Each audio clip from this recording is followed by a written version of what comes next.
verdade. Parece que a nossa amizade era newtoniana, era uma amizade binária.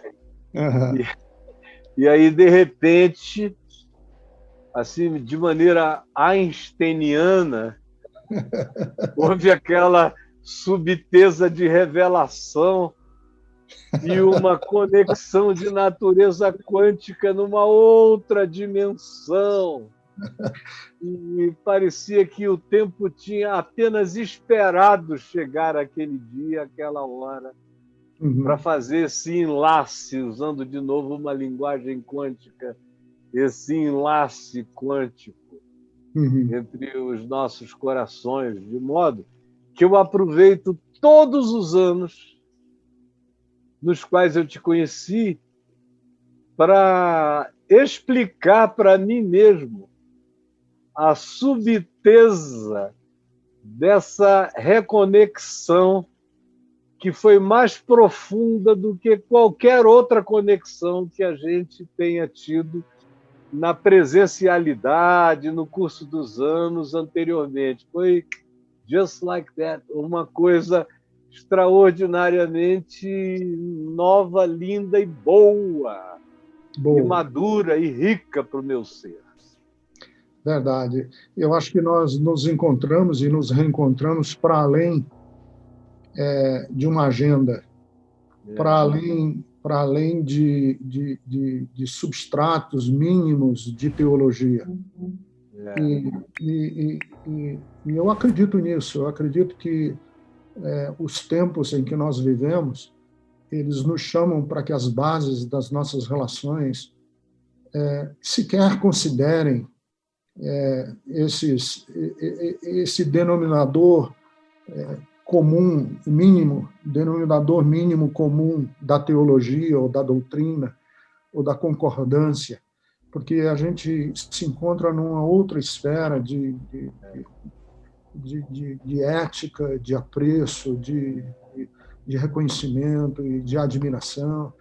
E, e, e eu posso dizer de você, Caio, que ao longo da nossa amizade toda e de tudo que fizemos juntos,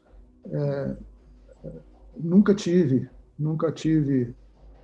na minha relação com você um senão ético, um senão de integridade, de uma proposta sua ou de ser testemunha de algo que me fizesse encolher a mão, de estender a mão para você. Nunca.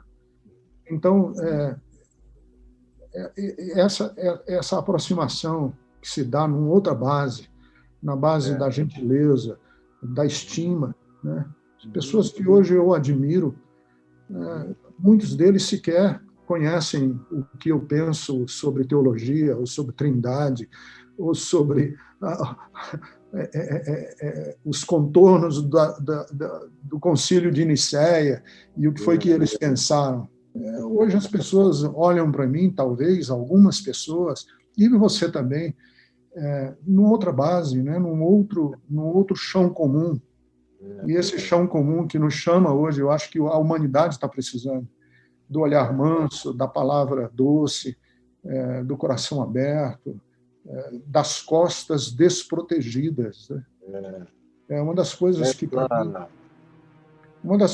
para mim hoje são mais caras, esse lidar com o outro em que você não tem que se proteger das costas. Você não tem que estar olhando para trás o dia inteiro, né? De onde é que a facada. O que ele vai fazer? O que ele está armando? O que ela está armando? Não precisa. Essa semana eu encontrei aqui em casa e vou reencontrar no sábado um grande amigo meu, um amigo de muitos anos, desde 1975.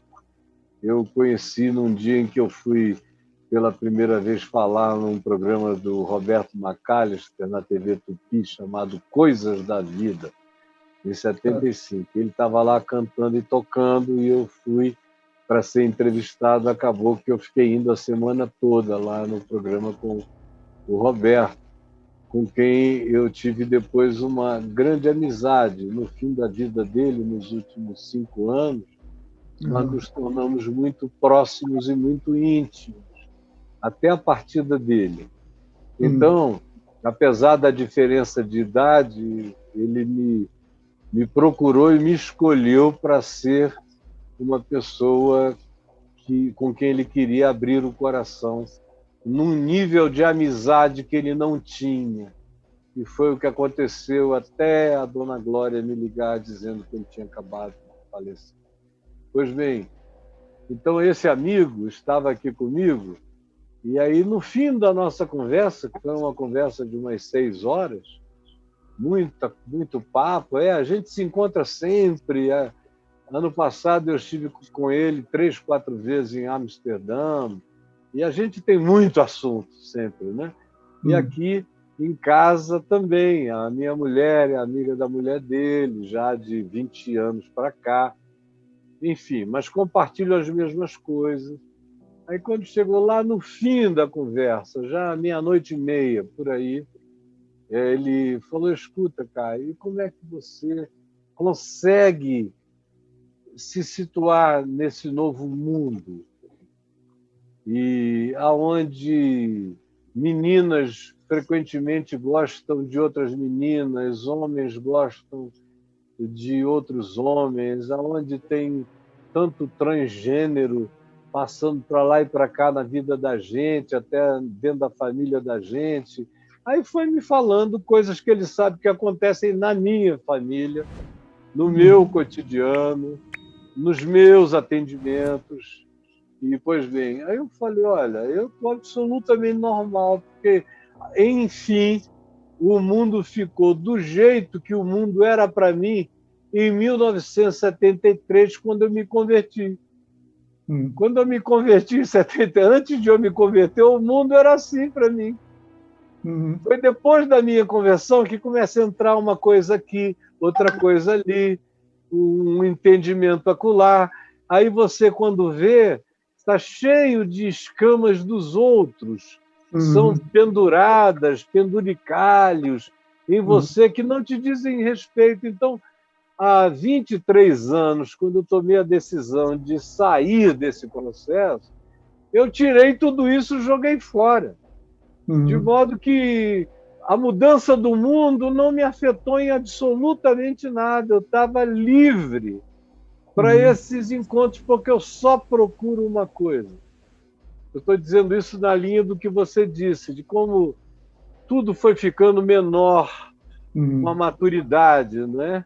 Então, eu falei, eu só procuro essência, meu irmão. Se eu encontrar a essência de amor, de justiça, de verdade, de sinceridade, de humanidade, de solidariedade, se eu encontrar esses contornos que fazem da gente seres humanos, essa é a confissão de fé com a qual eu trabalho. Há muito tempo, mas de alguns anos para cá, explicitamente. Então, a congregação da minha alma e o meu hall de amigos não tem absolutamente nada a ver com reforma protestante, confissão de Westminster, com a patrística, com o concílio de Éfeso, com qualquer que seja o concílio, ou tampouco com a igreja de Jerusalém. Eu estou noutra, meu irmão. Eu estou cada dia mais sentadinho em Cristo. E em Cristo só o que interessa é isso. É que ele teve fome e alguém lhe deu de comer, ele teve sede, alguém lhe deu de beber, sem saber nem quem ele era. É aí que eu estou, é aí que eu ando, é aí que o meu coração encontra o descanso fraterno. Essa é a minha congregação que mais me traz paz. Aí os religiosos não entendem, né? Inclusive, eu estou até pensando em pregar sobre isso nesses próximos dias. Primeiro, essa ideia que nós temos, né, de que quando Jesus fala de que eu vim buscar e salvar o que havia se perdido, o Filho do Homem não vem para o céu e sim para os enfermos, imediatamente nós deduzimos na nossa cabeça uma conversão dogmática, doutrinária, a transposição de conteúdos doutrinários, dogmáticos, catequéticos. Quando, assim, catequese na boca de Jesus era com religioso. Jesus queria fazer catequese, se é que a gente pode usar essa palavra, era com os religiosos. Com aquela categoria de gente que hoje nós chamamos de pecadores, Jesus queria era acolher, era ser um espaço de dignidade para eles, para elas. Era o vá em paz e não peques mais. Mulher, ser livre desse teu mal. Alguém me tocou, de mim saiu virtude. Senhor, eu quero te servir. Inclusive, eu estou em diálogo. O fariseu e o publicano no templo, né? Então, quem é que desce crucificado? Isso. Eu estou em diálogo com um teólogo, um jovem teólogo nos Estados Unidos, que ele tem feito algumas coisas muito interessantes, e uma das coisas interessantes que ele fala é sobre o chamado de Jesus à desobediência. Eu quero te seguir. Eu quero te seguir. Não, você não precisa me seguir. Você não precisa ser um dos nossos. Volta para a tua casa, volta para os teus. E fala para eles lá, e vive com eles, e ser um testemunho do gadareno, né? Volta para casa. Você não precisa vir, você não precisa fazer parte disso aqui. E eu tenho a minha cunhada, a irmã da Jerusa, que é médica, às vezes eu digo para a Jerusa, ela não merece se converter. Ela não merece fazer parte. Mas quando a gente pensa que converter tem que ter esse desaguamento espaço-temporal na fisicalidade dos templos, dos ajuntamentos e das congregações. Tem uma quantidade enorme de pessoas que vão se convertendo ao Evangelho de Cristo, a Jesus, a esse Jesus, que diz ao gadareno, volta para casa porque vai ser melhor você fazer isso. E o cara não só voltou para casa, mas depois andou por toda Decápolis, dizendo para todo mundo o que Jesus tinha feito por ele, porque fica quase impossível de controlar, né? Então, pois bem, mas o que acontece é que tem uma quantidade enorme de pessoas que dizem assim, escuta, como é que eu faço para ir para a sua igreja? Eu digo, filho, você já está. Você já está e é bom a gente não estragar. Exatamente. A gente não estragar, porque você não merece ir para a minha igreja. Tem muito minion disfarçado de discípulo lá, tem muito bundão disfarçado de crente lá, tem muita coisa que não vai te fazer bem. Então fica aqui, do jeito que você está, vamos crescendo juntos, porque você não vai fit in, não vai dar para você caber lá e nem eles cabem no teu mundo. Então vamos caminhar, porque a gente faz parte de um outro grupo, que é aquele com o qual Jesus se encontrava para dar gargalhada, e enquanto gargalhava, curava doenças, enfermidades, abandonos, amarguras, rejeições. É aqui, na gargalhada da vida, que a gente vai se curando. Não precisa ir a lugar nenhum, porque eu sei que se eles forem, eu já vi tantos irem e desanimarem imediatamente depois. Ao passo que eu vejo outros que não têm, não são convocados a esse tipo de engajamento, prosseguirem direto numa alegria extraordinária, porque não são poluídos. Não são poluídos pela maldade religiosa, nem pela falsidade religiosa, nem pela catequese religiosa. Como Jesus disse lá em Mateus 23, vocês dão uma volta ao mundo para fazer um prosélito e tornarem-no 2 vezes mais filhos do inferno do que vocês. Isso. Você sabe como é que eu leio esse texto, Caio? Essa coisa de tornar vocês 2 vezes réus do inferno, que o próprio religioso que criou a ansiedade de ser livre, é ele que esmaga essa liberdade. Com certeza. Então, quer dizer, eu gero em você o anseio de liberdade, e eu que gerei o anseio de liberdade em você, esmago. Isso é um inferno duplo, que é o inferno da religiosidade. Quer dizer, você gera na pessoa... Ninguém entende, né? O cara não entende, ele é seduzido por Jesus, eles usam Jesus para fazer o strip. Eles usam Jesus para o striptease evangelístico.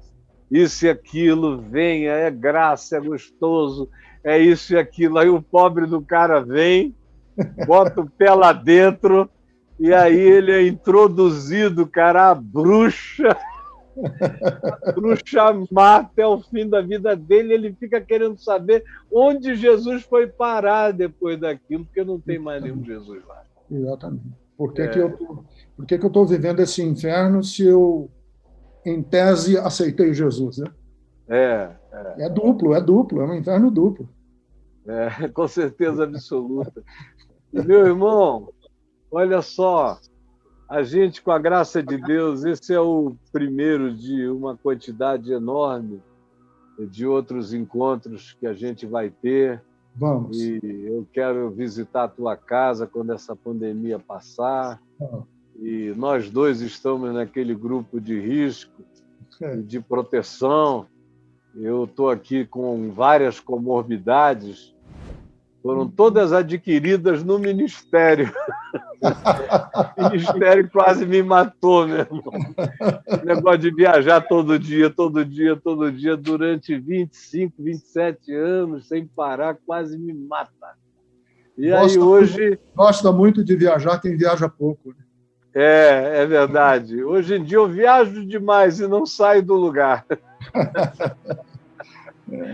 Mas vai ser muito gostoso a gente se reunir e depois reunirmos alguns amigos queridos também, Vamos. em torno da mesma mesa, compartirmos o pão e tomarmos do cálice. Contarmos causos e rirmos juntos. Rirmos juntos, graças a Deus. E eu fico feliz que você esteja se recuperando mesmo. E ontem eu li um texto seu, você descrevia lá no Instagram a dor desses dias. Quando você me disse naquele dia que a morfina não estava adiantando nada, que você ia ser medicado com uma analgesia 100 vezes mais potente do que a morfina, eu falei, meu Deus, o nervo tá todo para fora. Esse negócio deve estar indescritível de dor. E me solidarizei absolutamente com você. E me deitei naquela cama ao teu lado e falei, Jesus, alivia a dor do meu irmão, do meu amigo, do teu filho, porque está pesado demais. Está muito pesado. Você chegou lá. Você chegou no meu coração, do meu lado. Oh, meu irmão.